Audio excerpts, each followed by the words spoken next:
দিদি দিদি, ওরা তো চলে আসছে। তাই তো দেখছি, মালগুলো তো তাড়াতাড়ি ছাড়াই নিয়ে আসলে বুঝলাম না ব্যাপারটা। হ্যাঁ, ঘন্টা দেড়েকের ভিতরে কাজ হয়ে গেল। দেখ দিদি, হাসি দেখ হাসি। কেমন হতো, এদেরকেও দেখে বলবে এদের কিডন্যাপ করেছিল। এদের দেখে মনে হচ্ছে একদম পুরো বিন্দাস আছে, এসি রুমই বন্ধ ছিল মনে হচ্ছে। হ্যাঁ একদম ঠিক বলি তো, আমরা এসি রুমেই ছিলাম। কিডন্যাপার আমাদের ভালো মন্দ খাওয়াইছে, এসি রুমে রাখিছে। খালি এই মোটামুটি একটু হাগু করার সমস্যা হয়েছে।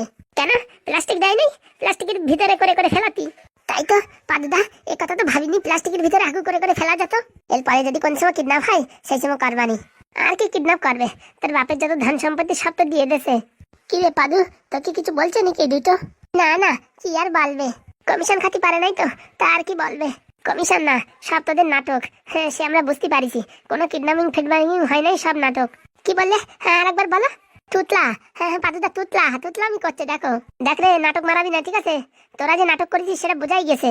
ও বাবা, আমরা নাটক করেছি? আমার 3.5 কাঠা জমি বিক্রি করে দিলাম, সেটা দেখো নি? সেসব আমার জানা আছে, এই 3.5 কাঠা জমি বিক্রি করেছিস কিনা। আয় আজকে বাড়ি আয়, তোর সাথে হয়েছে ফুটো। তোর আজকে বেলুন দিয়ে যদি না বাড়বি তা আমার নাম ঝুমানা। যদি ক্ষমতা থাকে হাত দিয়ে দেখিস, দেখিস কিনা, হাত দিয়ে না পাও দিয়ে দেখ পানি। পোড়া মুখে মিনছে, আমাদের ঢ্যামনাটা কোথায় গেল? বাড়ি যাই, শালারে আজকে উল্টো ফেলে বড় খেলাবো। সব কাজ ভেস্তাই গেল ওই ঢ্যামনা শালার জন্য। এদের হাতে নাতে ধরতে পারলাম না, নাই তো আর একদম হাতে নাতে ধরে ফেলাতাম। বলছি পাদু, তোরা বাড়ি যা, আমি আর তোর বাবা একটু পরে আসছি। ঠিক আছে কাকা, ঠিক আছে। বলছি কি হাগুদা, ওরা কি ব্যাপারটা ধরে ফেলালো নাকি? আমারও তাই মনে হচ্ছে, আমাদের বড় তাড়াহুড়ো হয়ে গেছে তাই না? সেরকমই ভাই, আর একটা দিন পরে যদি পাথরে ছাড়াতাম তাহলে মানে ভালো হতো। হ্যাঁ একদিনে সব টাকা পয়সা উঠানো, জমি বিক্রি করা, ঘর ফর রিটার্ন করা, মোটামুটি তো তাড়াতাড়ি হয়ে গেছে তাই না? চল ভাই, এখন যে করে হোক মেকআপ দিতে হবে, বুঝতে পারিস? তাই তো ভাবতেছি কি করে মেকআপ দেবো। বলছি বউর সাথে এরকম ঝগড়া করতে হবে ফুটো, মোটামুটি ও বুঝার সময় পাবে না, ঝগড়ার ভিতর দিয়ে মাঠে থাকবে। কথাটা ঠিক বলিস, কিন্তু শালা ওরা দুইজন তো, আমি ওই মোটামুটি একা ওই পারি উঠিনে। এক কাজ করবি, ঢ্যামনারে পাম্প দিয়ে ঢ্যামনারের সাথে নিয়ে বুঝছিস, দুইজনে মিলে ঝগড়া করবি। হ্যাঁ তাই তো, মোটামুটি ঝগড়া করাই বাড়িটা কালকে ছাড়িয়ে দিতে হবে, বুঝতে পারিস? বলছি কি হাগুদা, তোমার কি মনে হয় এই প্ল্যানিং এর পরে আমার বউ এই বাড়ি ছাড়বে? শালার তো কথা ভাই, এখন কি হয় কে জানে। ও শালা যে রক্তচোষা বাদুর, আমার তো মনে হয় নাও ছাড়তে পারে। না ছাড়লে কি হবে ভাই? না ছাড়লে আর কি করবে, কিস্তিতে ডিভোর্স দিতে হবে। ও শালা বউর সাথে আমি পারি উঠতেছি না, ওর দরকার হয় কিস্তিতে টাকা নিয়ে মোটামুটি ওরে আমি ডিভোর্স দেবো। নয়তো শালা ব্যাংকের লোন উঠে আমি এই মোটামুটি ব্যবসা করে শুধাই দেবো, কিন্তু ওই শালার ডিভোর্স দেবই দেবো। কি বলছিস ভাই, লোন উঠে ডিভোর্স দিবি? তাই না তাই কি, ও যে বিষধর সাপ, ও শালা সংসারে থাকলি উন্নতি তো দূরের কথা, সারাক্ষণ মনে হয় কি মুখ দিয়ে মনে হয় গুলি ছোটে গুলি। তা ঠিক বলেছিস, আমি আবার ভাবতেছিলাম বুঝছিস কালকে যে কাল নাগিনী আর সাতচন্নিরই ঘরে উঠবো নাকি। উঠোয় না হাগুদা, উঠোয় না, এখন তো ভালো আছে। আবার ওই মোটামুটি ওকে ফর্ম পুরনো ফিরে পালি, আবারও মোটামুটি রক্ত চুষা বাদুড়ির মতন রক্ত চুষে খাবে। তা ঠিক বলেছিস, ওরকমই থাক, ওই পুরোনো ঘরে গেলে ওদের ওই এই ঘরটা দিয়ে দেবানি, ওই যে আর একটা ঘর আছে না ওই ঘরটা দিয়ে দেবানি, বুঝতে পারিস? হ্যাঁ যেখানে গরু ছাগল থাকে ওইখানে। হ্যাঁ হ্যাঁ ওইখানে। বলতেছি আমার বউ আবার যাবেন নাকি? দেখা যাক কি পরিস্থিতি হয়।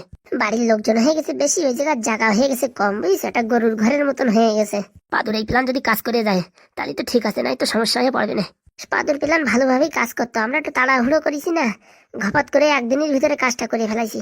এই জায়গা যদি 2-3 দিন সময় নিতাম তাহলে ব্যাপারটা মোটামুটি সিরিয়াস হতো। আরে ভাই যা হয়ে গেছে হয়ে গেছে, ওসব ভাবি এখন লাভ নাই, চল বাড়ির দিকে চল। চলো, শান্তি তো নাই, যেদিনতে বিয়ে করেছি সেদিনতে। শোন, শান্তি পাবি, তোর বউ দুটো যদি চলে যায়, আর তুই কি বলে ফেলি, তোর বউটা যদি চলে যায় আর তোর শালিটা যদি চলে যায়, তাহলে মোটামুটি শান্তি পাবি। ঠাকুরদা দেখেছ, তুমিও গড়বড় করে ফেলাচ্ছ, তোমার দুটো বউ এখন ওই আমার শালিরে আমার বউ বানাই দিচ্ছ। বাবারে বাবা, হয়েছে হয়েছে ভাই, চল, পেটে কিছু নাই, সকাল থেকে কিচ্ছু পড়েনি, চল বাড়ি যাই, কাল নাগিনী শাকচুনি কি রান্না করেছে পটাপট করে খাইয়ে নি, চল। চলো চলো, আসলে বিয়ে করাই উচিত হয়নি, এদের ফান্দেই পড়িয়ে কেন যে বিয়ে করলাম, ফান্দে পড়িয়ে বগা কান্দে রে, এখন সেই অবস্থায় আমার। শালা আজকে আমার বউ আর আমার শালি আসলি পারে দুইজনে মিলে আজকে আমার খেলাবে, নির্ঘাত খেলাবে খেলাবে। ওদের দরজা বন্ধ করে রাখিছি, এখন আমার না খেলাই পারে। ভগবান একটু মার খাওয়ার শক্তি দাও, মার খাই যাতে সহ্য করতে পারি সেটুকু শক্তি দাও আমারে। কি বুদ্ধি করা যায়, কি বুদ্ধি, কি বুদ্ধি করলি পারে মারের হাতেতে বাঁচা যাবে, সেই বুদ্ধি আমি খাটাই পারতেছি না। এত কম সময়ের ভিতরে আমি এত ভালো বুদ্ধি কি করে বের করবো? এক কাজ করি, চোখ বন্ধ করে প্রাণায়াম করি, প্রাণায়াম করতে করতে আমি একটু বুদ্ধির কথা ভাবি। মুখ মিনছে, তোর জন্য আজকে হাতে নাতে ধরতে পারলাম না। দিদি এখনো দাঁড়াই আছো, ঘপা ঘপ করে মারো নাই? দেখ কি করে মেসি বিড়েলের মতন মুখ করে দেছে। বলছি কি পিঠটা পাতায় দিবি নাকি উল্টো পাল্টা গুদুম গাদাম মার খাবি? বলতেছি বউ তুই তো মারবি সে কথা আমি জানি, তার জন্য তো বসে রয়েছি, পিঠি সর্ষের তেল লাগাই রাখিস, বুঝছিস, কোনো অসুবিধা নাই, কিন্তু মারার আগে যদি একটা কথা শুনতিস তাহলে ভালো হতো। তোর আবার কি কথা? এই কথা হচ্ছে নাকি, আমি একটু আগে হাগু করতে গেছি। হাগু করতে যাইয়ে একটা ঘুমের মতন ঝিম আইছে। অনেকক্ষণ লাগে তো হাগু করতে। তখন একটা স্বপ্ন আইছে।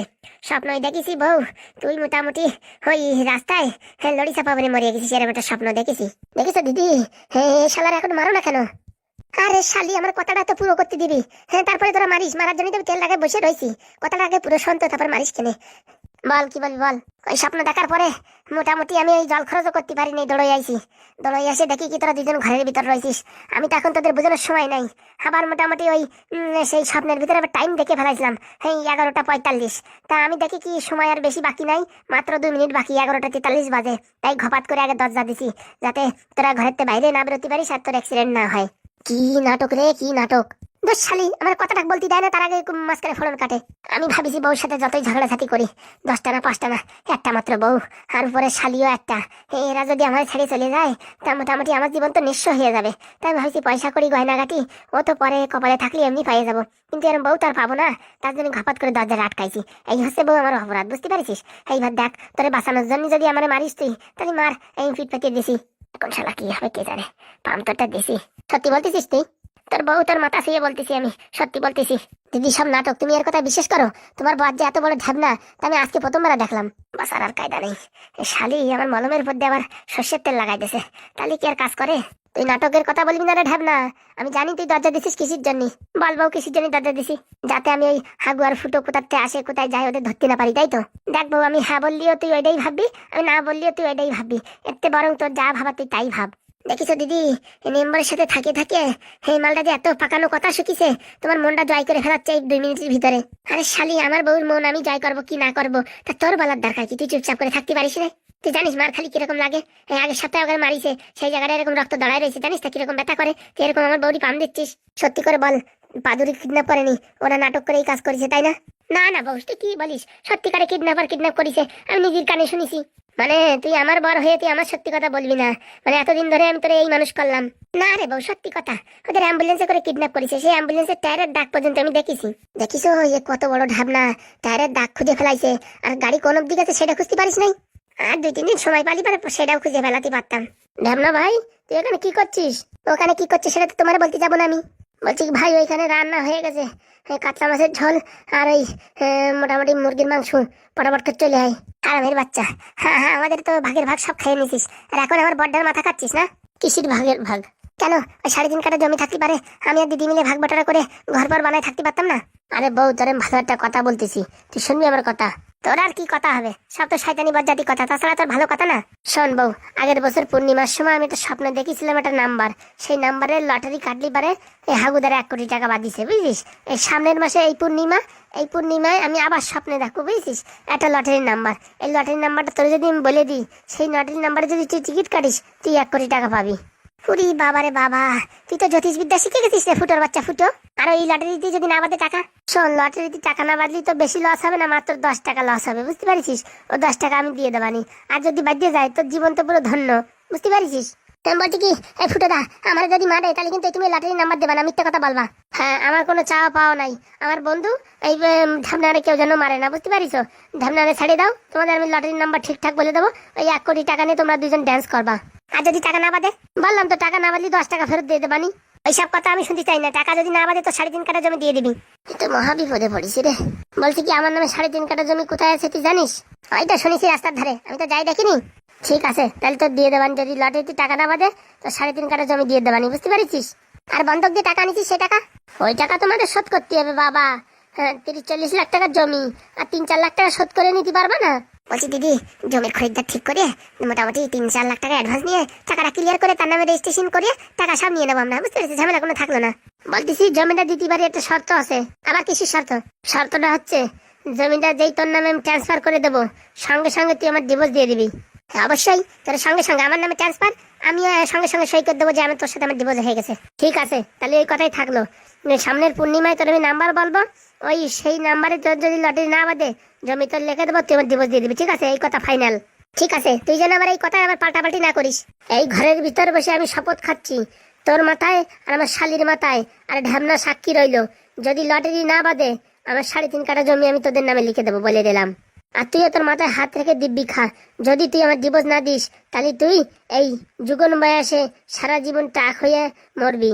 ঠিক আছে ঠিক আছে, তুই আমার নামে জমি ট্রান্সফার করে দে, তোর আমি এক্ষুনি ডিভোর্স দিয়ে দিচ্ছি। ওরে যদি 1 কোটি টাকা পাস তার 1 সপ্তাহ দাঁড়া, তা কি হয়েছে? বলছি বউ আমি এখন যাবো, কড়া খাই আসবো। যা মুখ পোড়া, আজকে তোর বন্ধু তোরে বাঁচাই দিল, জমি 3.5 কাঠা দেবে, সেই আনন্দে তোরে ছাড়িয়ে দিলাম। ফুটো দা তুমি নির্ঘাত ভগবান রূপী আইছো, নাই তার 5টা মিনিট পরে আসলি পারে আমার পিঠির পুরো একদম চমচমি হয়ে যেত। ভগবান তুমি আসো, তুমি আসো, তুমি দিয়ালে, তুমি আমার বন্ধুর মনের ভিতরে, তুমি আছো সব জায়গায়, তুমি আছো আমার হৃদয়ে, সব জায়গায় আছো। ভগবান আসতে মানে বাঁচাইছো, নাই তো আমার বউর আর আমার শালির মার খেয়ে আমার হাড্ডি পাসলি সব এক হয়ে যেত। জয় ভগবানের জয়। কত খুশি হস নে, গুদুম করে যাওয়ার সময় তো দিয়ে দেবানি। জয় আমার বউ জয়, আমার বউ যেন 1 কোটি টাকা পেয়ে যায়, সেখান থেকে যেন 5-10 লাখ টাকা আমার দেয়, সেই টাকা দিয়ে আমি তোমাদের দোকান খুলবো। সেই আশায় ঘুম কামাই কর। কেন বউ 5-10 লাখ টাকা দিবি না মানে? 1 কোটি টাকা যদি আমরা দুইজনে পাই, তোরে প্রথমে নাতি দিয়ে খেদাবো, বুঝতে পারিস? তোরে আমার বাড়ির কাজের লোক রাখবো না। সত্যি বউ আমার কাজের লোক রাখবি না? 1 কোটি টাকা পালি তোরে আমি চেনবই না, তুই কোনটা আইছিস কি না আইছিস তোর আমি কিছু চেনবো না। যা হোক মোটামুটি তুই আমার ডিভোর্স দিয়ে দিবি তো? তোরে তো আমি কালকে সকালবেলায় দেবো, তাহলে বাঁচা গেল, আমার আর কোনো খরচা বস্তা লাগলো না, ফেরিতে ডিভোর্স হয়ে গেল। চল রে চল, পরে ডিভোর্স দেওয়া দিয়ে করিস, ওইদিকে মাংস ঠান্ডা হয়ে গেল। আইসি ফুটো দা আইসি, চলো আজকে আর ভালো সময় আইসো, আর একটু পরে আসি পারে আমার ফুটো গিটার বাজাই দিত। আইছিলাম এক কাজে বুঝছিস, সে কাজ তো হয়ে গেছে দেখতেছি। চলো চলো চলো, মাংস ঠান্ডা হয়ে যাচ্ছে। সত্যি কথা রে বাবারে বাবা, আজকে বিরাট বাসা বাঁচিয়ে গেছি।